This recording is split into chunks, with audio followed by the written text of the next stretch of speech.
कैसे हैं आप सभी दोस्तों। उम्मीद करता हूँ कि आप सब लोग अच्छे हैं। अब हमने प्रावधिक कला का एग्ज़ाम अच्छे से दे लिया है, ठीक है। वो था पहला स्टेप, वो हमारा क्लियर हो चुका है, ठीक है। मैं जानता हूँ आप सभी ने अच्छे से एग्ज़ाम दिया और आपके अच्छे नंबर आएंगे, ठीक है। वो था पहला स्टेप, ठीक है। वो एक छोटे स्टेप था जो पार हो चुका है, ठीक है। रिजल्ट आने की देरी है, रिजल्ट में सब लोगों के अच्छे नंबर आएंगे। अब उसके बाद जो सबसे मेन है, ठीक है, एक गवर्नमेंट टीचर बनने के लिए जो सबसे मेन चीज़ है वो है ये टीजीटी, ठीक है। वो तो एक माध्यम था इसका फॉर्म भरने का। प्रावधिक कला जो आपने एग्ज़ाम दिया है वो एक माध्यम था ताकि हम इसका फॉर्म भर सकें, ठीक है।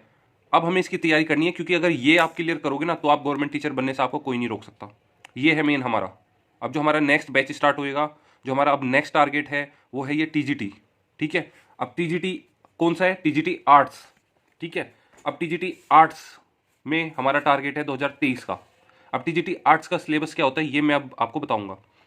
देखो टीजीटी आर्ट्स में क्या रहता है ना, खूब बड़ा सिलेबस है, ठीक है। ये मान के चलो 1 साल लग जाता है कम से कम। वैसे तो लगने को तो 2 साल भी लग जाएंगे क्योंकि इतना कुछ है, पढ़ते पढ़ते थक जाओगे, लेकिन सिलेबस खत्म नहीं होएगा।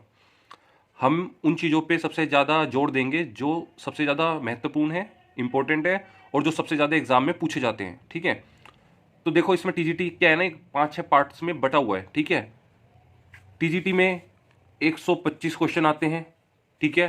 सारे मल्टीपल चॉइस क्वेश्चन होते हैं, ठीक है। इस चीज़ का आपको ध्यान रखना है, सारे मल्टीपल चॉइस क्वेश्चन, ठीक है। ये जो 125 क्वेश्चन आपके आएंगे ये सारे के सारे मल्टीपल चॉइस क्वेश्चन होंगे। एक क्वेश्चन दिया होगा उसके 4 उन्होंने ऑप्शन दिए होंगे, ठीक है।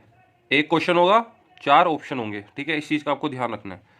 निगेटिव मार्किंग का क्या मतलब होता है? निगेटिव मार्किंग का ये मतलब है कि अगर आपने कोई क्वेश्चन गलत भी कर दिया ना तो वो गलत है, उसके नंबर आपके कटेंगे नहीं। क्योंकि काफ़ी एग्जाम्स में क्या होता है ना, निगेटिव मार्किंग मिलती है, मतलब आपने अगर कोई क्वेश्चन गलत कर दिया तो उसके नंबर भी कटते हैं क्वेश्चन गलत करने के।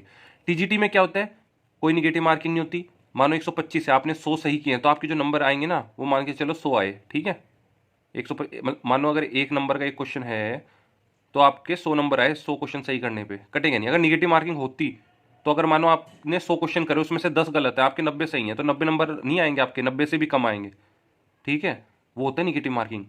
टीजीटी में कोई निगेटिव मार्किंग नहीं होती, तो इसमें तो वैसे ही परेशान होने की जरूरत नहीं है कि अगर कोई चीज़ में अगर मानो आ भी नहीं रही ना तो टिक करके आने हैं सारे के सारे क्वेश्चन, क्योंकि निगेटिव मार्किंग इसमें है नहीं, ठीक है। अब बात करेंगे हम इसके पार्ट्स क्या क्या होते हैं, ठीक है। टीजीटी क्योंकि काफ़ी भाग में बटा हुआ है। सबसे पहले तो हम इसमें कला केंद्र के बारे में हम पढ़ेंगे, मतलब एंशंट जितनी भी साइट्स है ना, जितना जहाँ पे भी हमारे भारत में जहाँ पे भी हमें ऐसे चित्र मिले हैं जो पुराने ज़माने के हैं एकदम, ठीक है, आदम काल के ज़माने के हैं, उनके बारे में हम पढ़ेंगे इसमें। तो क्या क्या कौन कौन सी साइट है? एक तो मिर्ज़ापुर में है, भीमबेटका है, ठीक है, मध्य प्रदेश में।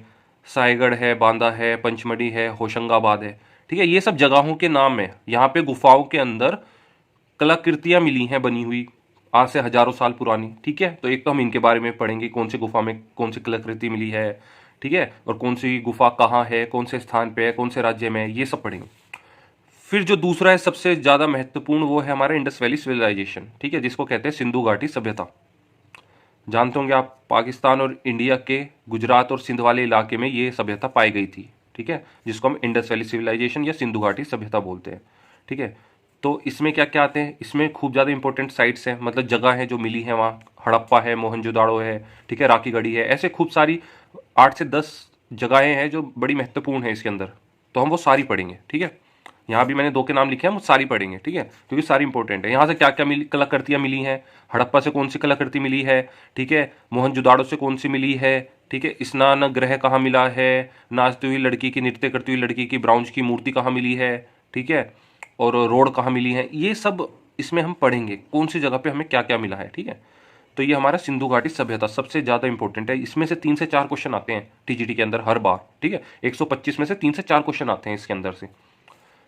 फिर उसके बाद हम भारतीय चित्रकला के 6 अंग हैं, ठीक है, कौन कौन से हैं? अजंता, जोगीमारा बाग, ठीक है, भाड़मनी, अलोरा केव्स, सितनवासल के डिफरेंट चित्र है, ठीक है। इसका मतलब क्या है? ये गुफाएं हैं, अजंता की गुफाएं आपको पता है, अजंता एलोरा केव्स, जोगीमारा बाग एलोरा केव्स हो गया, ठीक है, अजंता एलोरा केव्स, सितनवासल की गुफाएं, ये सब गुफाएं हैं पुराने जमाने की, ठीक है, आज से 2-3 हजार साल पुरानी ये गुफाएं हैं। इनके अंदर कौन से चित्र मिले हैं, ठीक है, उन चित्रों में क्या दर्शाया गया है, ये सब हम पढ़ेंगे, ठीक है।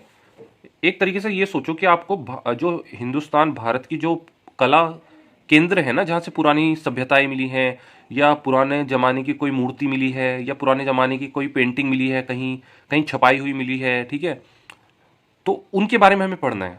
ठीक है, मंदिरों के बारे में पढ़ना है हमें, कि जो पुराने पुराने 3-3, 2-2 हज़ार साल पुराने मंदिर हैं, वो कौन से स्टाइल से बनाए गए हैं, किस राजा ने बनवाए थे, कौन से स्टेट में हैं। ठीक है, हमें ये सब पढ़ना है। फिर आते हैं भारतीय लघु चित्रकला है, उसमें हम पढ़ेंगे जैन, पाल, अपभ्रंश। ठीक है, ये सब हम पढ़ेंगे। फिर राजस्थान शैली आ जाती है कि राजस्थान में किस किस शैली के चित्र मिलते हैं और कहाँ पे ये शैलियाँ स्टार्ट की गई थी। तो क्या है, बूढ़ी है, ठीक है, कोटा है, किशनगढ़ है, जयपुर है। ठीक है, ये सब है।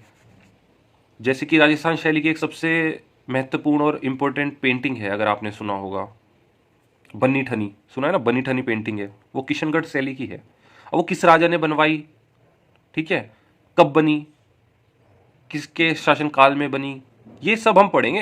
पूरा पढ़ना है हमें, पूरा डीपली अंदर तक जाएंगे हम, क्योंकि वो क्वेश्चन कहीं से भी आ सकता है। अब क्वेश्चन आंसर रट लोगे आप, और वो रटने का कोई फायदा नहीं है जब तक आप उसको डीपली समझोगे नहीं। अगर एक बार समझ गए, फिर क्वेश्चन वो कैसे भी देता आप कर लोगे। फिर मुगल शैली हम पढ़ेंगे, अकबर ने क्या बनवाया, ठीक है, शाहजहां ने, जहांगीर ने, औरंगजेब ने, इनके टाइम में कौन कौन सी कलाकृति आई, ठीक है, इनके टाइम में क्या विकास हुआ हमारे उसमें पेंटिंग में, ठीक है, चित्रकला में, तो उसके बारे में हम पढ़ेंगे। फिर राजस्थान हो गई, मुगल हो गई, ऐसे एक पहाड़ी शैली भी है, ठीक है, कांगड़ा हो गया, बसोली हो गया, यहाँ पे भी काफ़ी चित्र देखने को मिले हैं। यहाँ के जो राजा महाराजा होते थे, उन्होंने भी खूब सारी अच्छी अच्छी पेंटिंग्स बनाई हैं। ठीक है, तो जो उनके भवन होते थे उन पे वो एक से एक कलाकृति करते थे, तो उनके बारे में भी हम पढ़ेंगे। ठीक है, ऐसे फिर बंगाल की भी शैली है। ठीक है, अब बंगाल की शैली क्यों महत्वपूर्ण है, क्योंकि काफ़ी कलाकार ऐसे हैं जो बंगाल के हुए हैं। तो बंगाल शैली और कलाकार, इनके कलाकार कौन कौन से हैं, इसमें से 5 से 6 क्वेश्चन बनते हैं आपके सीधे सीधे।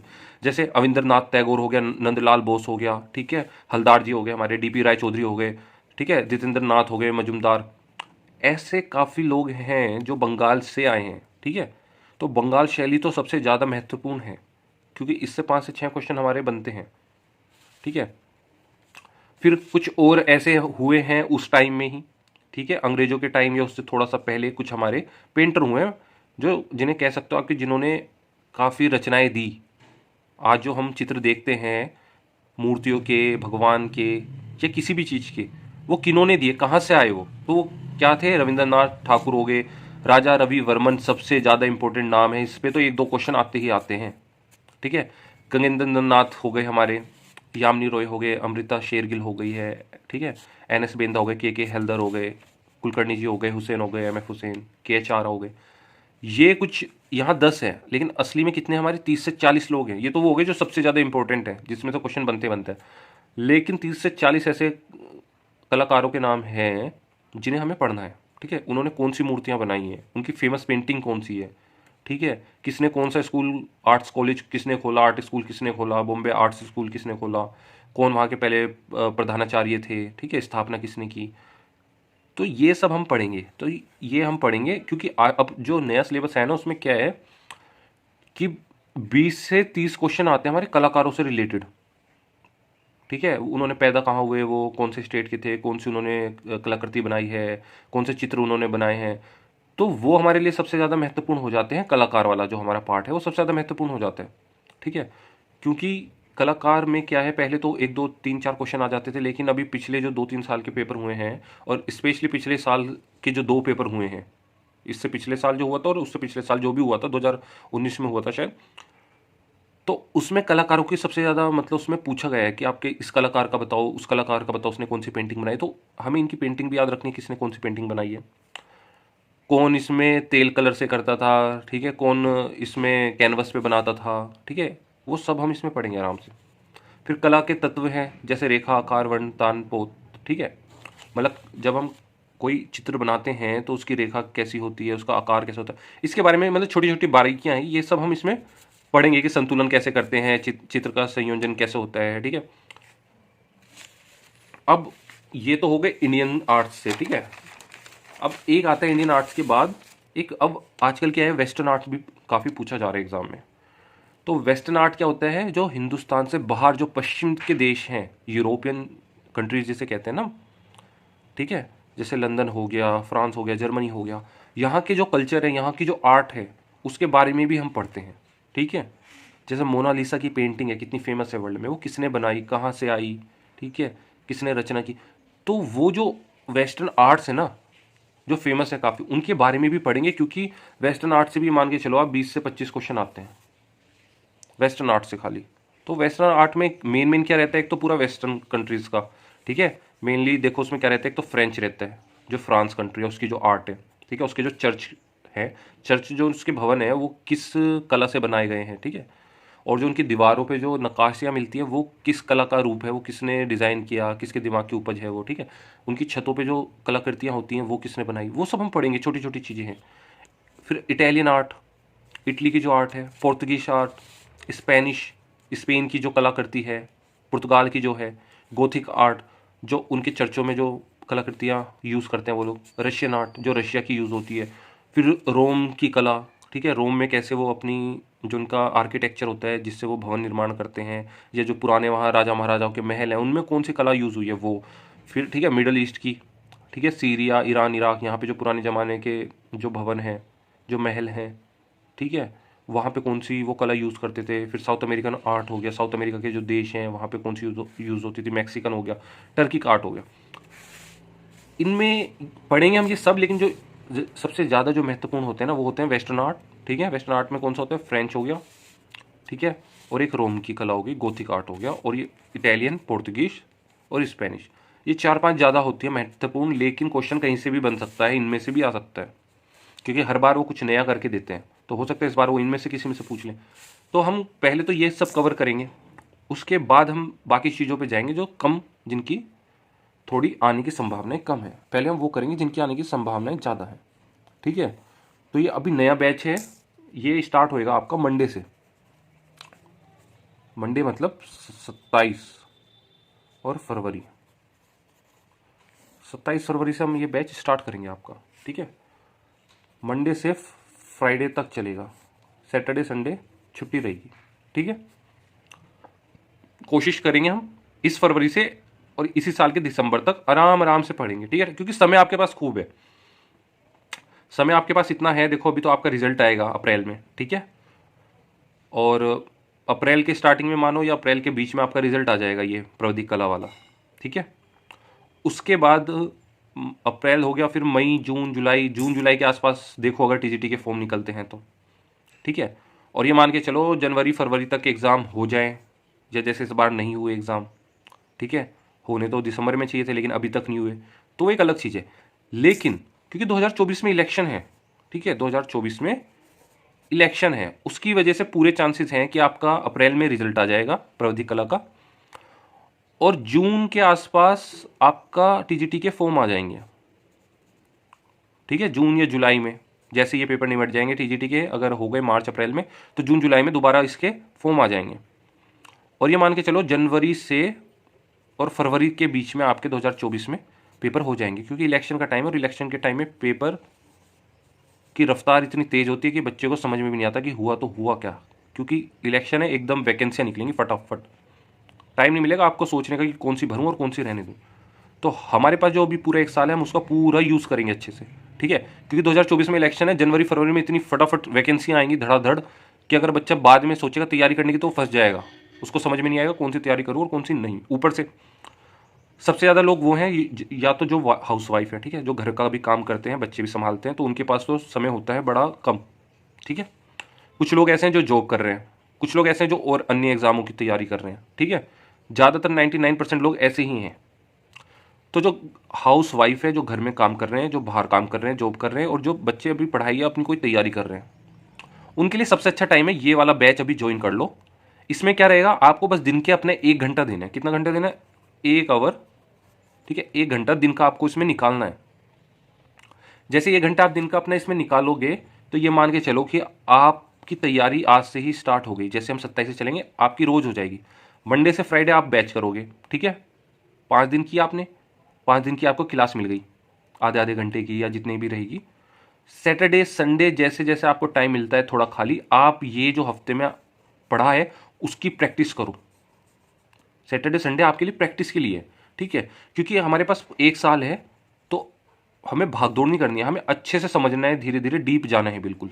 तो उसके लिए हम क्या करेंगे, क्योंकि लोगों के पास टाइम भी नहीं है, ठीक है, उनको अपने भी काम है, कोई हाउसवाइफ है, कोई जॉब कर रहा है, तो उन्हें बस अपना इसके लिए 1 घंटा निकालना है। वो 1 घंटा निकालेंगे तो उन पर जोर भी नहीं पड़ेगा, उन्हें ऐसा नहीं लगेगा कि मैं कुछ एक्स्ट्रा एफर्ट कर रहा हूँ टीजीटी पढ़ने के लिए। नहीं, पूरे दिन में अपना आराम से 1 घंटा निकालो और इसको पढ़ाई करो। सैटरडे संडे को यही जो कराया जाएगा मंडे से फ्राइडे, इसको आप लोग रिवाइज करो सैटरडे से संडे को, ठीक है। और जो मंडे से फ्राइडे पढ़ाया जाएगा, संडे को उसकी हम एक क्विज रख देंगे 10 क्वेश्चनों की, ठीक है। 10 क्वेश्चन की या 15 क्वेश्चन की हम एक क्विज रखेंगे, उसमें से जो मंडे से फ्राइडे पढ़ाया जाएगा, हर संडे एक क्विज रख देंगे, ठीक है। अब जो आपको पढ़ाया गया है वो क्विज में आपको देखा जाएगा कि आपके कितने क्वेश्चन, कितना आंसर सही हो रहा है। इससे क्या होगा, हर हफ्ते आप अपने आप को परख पाओगे कि जो मैंने मंडे से फ्राइडे पढ़ा उसमें से मैं कितने क्वेश्चन कर पाया और कितने नहीं कर पाया, ठीक है। तो ये चीज़ देखो, आपकी पढ़ाई भी होती रहेगी और सैटरडे संडे 2 दिन मिलेंगे, आपकी प्रैक्टिस भी होती रहेगी। क्योंकि जितना मैं पढ़ाऊंगा उतना ही जरूरी है आपका खुद से भी प्रैक्टिस करना, समझे। क्योंकि ये चीज़ ऐसी है, देखो ये आपको पढ़ना पड़ेगा, याद करना पड़ेगा। ये कोई मैथमेटिक्स तो है नहीं कि मैं ऐसे सॉल्यूशन बता दूं और आप वो उसका फॉर्मूला याद करके आप वहाँ पे आप सॉल्यूशन कर दोगे एग्जाम में। नहीं, इसको आपको याद करना पड़ेगा, समझना पड़ेगा। और ऐसी चीज़ें समझने के लिए क्या होता है ना, एक बारी में समझ में कभी नहीं आएंगी ज़िंदगी में। जैसे खाना आप 3 टाइम खाते हो दिन में, फिर अगले दिन 3 टाइम खाते हो, ऐसे ही आपको इसको डेली पढ़ना पड़ेगा। आज पढ़ा, अगले हफ्ते फिर एक बार आपको इसको रिवाइज करना पड़ेगा, अगले से अगले हफ्ते फिर आपको एक बार इसको रिवाइज करना पड़ेगा।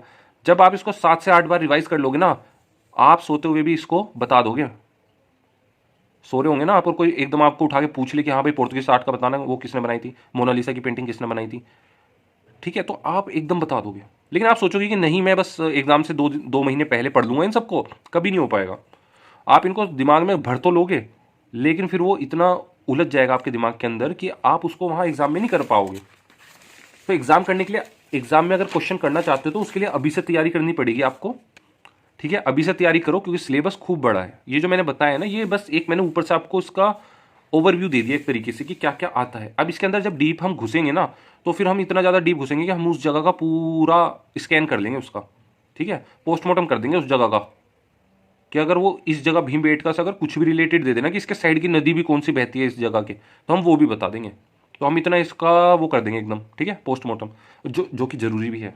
क्योंकि हर साल टीजीटी के पेपर में क्या होता है ना, कुछ नई चीज़ें जोड़ रहे हैं वो, और कट ऑफ इतनी हाई जाएगी, ठीक है, कट ऑफ इतनी हाई जाती है 125 में से 115, 110, 120 भी जा सकती है, ठीक है, 100 भी जा सकती है लड़कियों के लिए। तो भाई हमें इतनी तैयारी करनी है कि हम 125 में से ना, 125 में से हम 125 क्वेश्चन करके हमारी ये तैयारी, इस लेवल की तैयारी होनी चाहिए हमारी, कि अगर वो 4-5 क्वेश्चन ऐसे भी डाल देना बच्चे को घुमाने के लिए कि उसने तो पढ़ा ही नहीं होगा कि रशियन आर्ट भी कुछ होती है, रशियन आर्ट के 2 क्वेश्चन डाल दे तो उसे पता नहीं होगा कि भाई हमने रशियन आर्ट क्या, हमने स्पेनिश, ठीक है, साउथ अमेरिकन सारी आर्ट पढ़ ली हमने, तो कुछ भी बना के डाल दे हम कर लेंगे। क्योंकि टीजीटी के एग्जाम में वो 5 से 6 क्वेश्चन ऐसे डालेगा, घुमा के ऐसे डालेगा कि बच्चा उसी पर अपना टाइम वेस्ट कर लेता है सोच के कि ये आया तो आया कहाँ से, मैंने तो सब कुछ पढ़ के गया था। मैं भाई सब कुछ नहीं पढ़ा है तुमने वो पढ़ा है बस जो टीचर पढ़ा रहे हैं ना, जो पुराना सिलेबस उन्होंने देख लिया वही चल रहा है, वो उन्होंने पढ़ा दिया। पर टीजीटी के हर साल एग्जाम में कुछ नया चेंज आता है, कुछ नया आता है, तो हमने नई की गुंजाइश ही नहीं छोड़ेंगे। हम सब तैयारी करके चलेंगे अपनी टीजीटी की। जितना आता है पुराने साल से आता है उतना तो है ही है, आगे क्या नया आ सकता है हम वो सब भी पढ़ के चलेंगे। हम खाली वेस्टर्न आर्ट नहीं, हम वेस्टर्न आर्ट के साथ पूरी दुनिया की जितनी भी आर्ट है, चाहे वो जैपनीज भी हो चाहे कोरियन भी हो, हम हल्का हल्का उसका भी टच लेके चलेंगे कि वहाँ कौन सी आर्ट होती है, वहाँ के जो बौद्ध मंदिर होते हैं वो किस तरीके के बने होते हैं, थाईलैंड में किस तरीके के हैं, कंबोडिया में किस तरीके के हैं, कंबोडिया में जो मंदिर है एंकोर वाट वो किस तरीके से बनाए, किस राजा ने बनाया।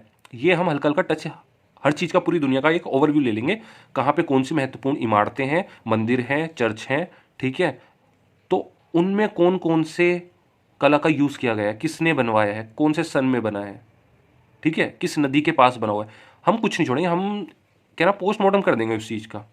अगर कल कल को मानो टीजीटी का एग्जाम में अगर वो घुमा के भी दे देता है ना, वो कह गया यार ठीक है से ये तो पता है अंकोर वाट मंदिर कंबोडिया में सबसे बड़ा मंदिर है, सबसे पुराना है, तो वो ये नहीं पूछेगा जैसे पहले एग्जाम में वो क्या पूछ लेता था कि ये बताओ अंकोर वाट मंदिर कहाँ पे है, तो लोगों ने रट रखा था कि कंबोडिया में है, कंबोडिया में है, कंबोडिया में है। कल को वो ये पूछ सकता है कि ये बताओ किस नदी के पास है, बच्चे गोल कि बताओ किस नदी के पास है, नहीं बता सकते। क्यों? उन्होंने उस चीज़ को पढ़ा नहीं, उन्होंने बस उस चीज़ के 2 क्वेश्चन पढ़ के चले गए थे कि अंकोर वाट कंबोडिया में है, भगवान विष्णु का मंदिर है, बस उन्होंने इतना पढ़ा। उन्होंने उसके बारे में अच्छे से पढ़ा नहीं, उस जगह के बारे में नहीं पढ़ा कि वो जगह का क्या लोकेशन है, ठीक है, किस राजा ने बनवाई, ठीक है। हम ये सारी चीज़ें पढ़ के चलेंगे क्योंकि हमारे पास देखो टाइम है। अगर हमारे पास टाइम नहीं होता हम भगा देते, रेल बना देते, फटाफट करते चलते, चल ठीक है इसके जो इंपॉर्टेंट है कर लिए इसके इंपॉर्टेंट। अब हमें इंपॉर्टेंट नहीं करना, इंपॉर्टेंट तो हम बाद में करेंगे जब हमारे ये पूरा कवर हो जाएगा, उसके बाद हम इंपॉर्टेंट पे खेलेंगे।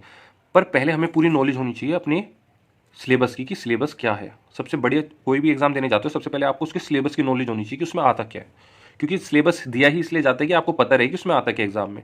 ठीक है, ऐसा नहीं कि सिलेबस ये है और आप पढ़ रहे हो दुनिया भर की दूसरी चीज़ें, तो उसका तो कोई फायदा नहीं है। स्मार्ट स्टडी करनी है हमें, ठीक है, हार्ड वर्क नहीं करना है, स्मार्ट वर्क करना है हमें। हार्ड वर्क होता है वो तो गधा भी करता है, ठीक है, पर उससे क्या वो स्मार्ट बन जाते हैं? नहीं बनता। हमें स्मार्ट स्टडी करनी है। अगर हम कोई चीज़ पढ़ रहे हैं तो हम कोशिश करेंगे उसके आसपास के और क्या क्या इलाके हैं जो मेन मेन चीज़ें, हम उसके बारे में भी पढ़ते चलेंगे, ठीक है।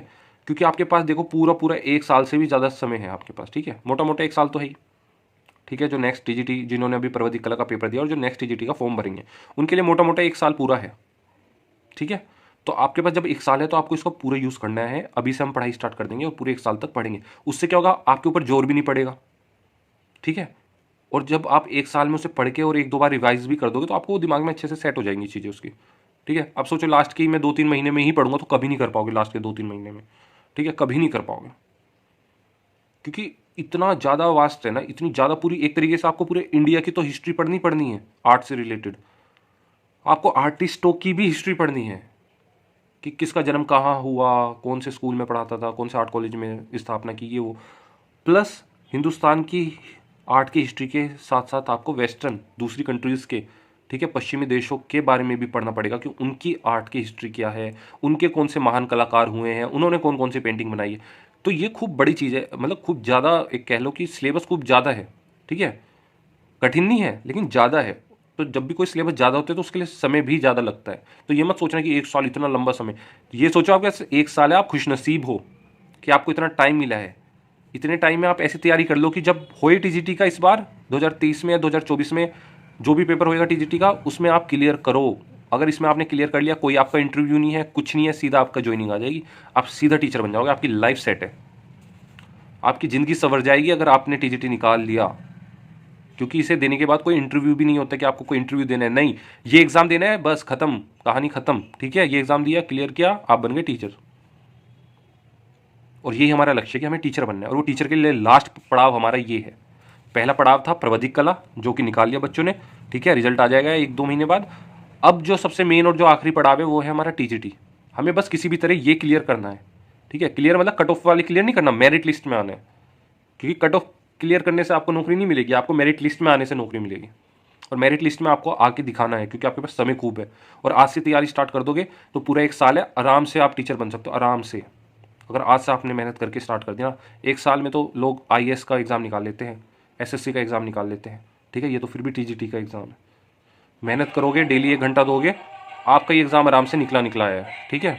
चलो धन्यवाद। अब हम बैच नया स्टार्ट करेंगे और अच्छे से मेहनत करेंगे। ये सोचिए कि अब हमारा लक्ष्य जो है वो एक आर्ट्स का टीचर बनने के है, ठीक है। और हम बन के रहेंगे क्योंकि देखो कितना आसान है टीजीटी का पेपर क्लियर करना है 125 नंबर का। उसके आगे कुछ नहीं, आपका कोई इंटरव्यू नहीं, आपका कोई मेंस का एग्जाम नहीं, किसी चीज़ का एग्जाम नहीं, सीधा आपको टीचर की जॉब मिल जाएगी, ठीक है। इलेक्शन का टाइम वैसे ही है, फटाफट नौकरियां मिलेंगी, फटाफट फॉर्म निकलेंगे, ठीक है, एग्जाम होएगा और तुरंत तुरंत भर्तियां मिलेंगी। और भर्तियां भी अच्छी खासी निकलेंगी क्योंकि जब भी इलेक्शन का टाइम होता है ना अच्छी खासी वैकेंसीज निकलती है। तो ये मानो कि खुशनसीबी है कि इलेक्शन के टाइम में आपका टीजीटी पड़ेगा तो आपकी भर्तियां भी ज़्यादा निकलेंगी और फटाफट ज्वाइनिंग भी होगी, ठीक है। जैसे पिछले वाले फंसे पड़े हैं ना ज्वाइनिंग वाले, आपके साथ ऐसा नहीं होएगा। तो जल्दी से जल्दी बस अब लग जाओ तैयारी करने में, ठीक है। चलो धन्यवाद। और मुझे व्हाट्सअप मैसेज करना ग्रुप में अगर ज्वाइन होना चाहते हो, ठीक है। तो उसमें मैं आपको पूरा प्रोसेस समझाऊंगा कि कैसे ज्वाइन करना है ग्रुप में और क्या क्या उसकी फॉर्मेलिटीज़ हैं, ठीक है। चलो धन्यवाद।